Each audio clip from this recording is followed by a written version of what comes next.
Bien entendu, les élèves ont un travail personnel à fournir. À ça, 2 axes. Le premier, c'est le raisonnement et le second, c'est la technique. La technique calculatoire est absolument essentielle à la maîtrise des mathématiques. On ne peut pas faire cette économie-là. C'est à peu près 50% de travail avec les élèves. Mais le travail doit aussi tourner autour de l'appropriation des notions et du vocabulaire. Il faut faire attention au vocabulaire immédiat et au vocabulaire différé.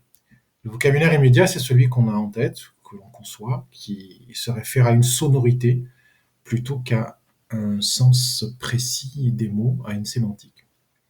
En mathématiques, la définition des mots à usage courant ne mène pas à une connaissance approfondie de la notion. Il faut plutôt se tourner vers une définition sémantique et donc à maîtriser et à apprendre et à expliciter pour les élèves.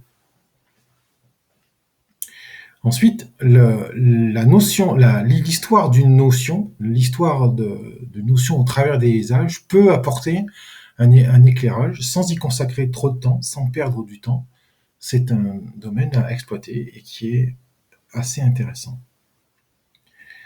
Ensuite, il faut absolument que le travail personnel des élèves porte autour de la réflexion sur l'agencement des connaissances, de leur mise en perspective et du lien entre les domaines. Arithmétique, géométrie, calcul, notions de représentation des données. Toutes ces notions doivent être articulées les unes par rapport aux autres. Il est important que les enfants passent du temps et que nous les aidions à réaliser ces liens. Enfin, c'est dans les applications, donc la pratique de résolution de problèmes et les liens avec les autres disciplines, que les mathématiques prennent une grande partie de leur sens, même si ce n'est pas le seul. Donc le travail des élèves tournera lui aussi autour de cette résolution de problèmes et de ce lien disciplinaire au travers de problèmes de nature diverse. Les problèmes n'ont pas nécessairement aussi vocation à être tous contextualisés. Attention, car l'exemple, même s'il est important, peut induire des fausses représentations sur la connaissance.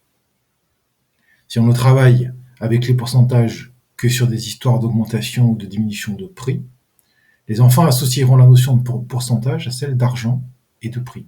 Or, le pourcentage s'applique à toutes les quantités, puisque justement, il n'a pas d'unité.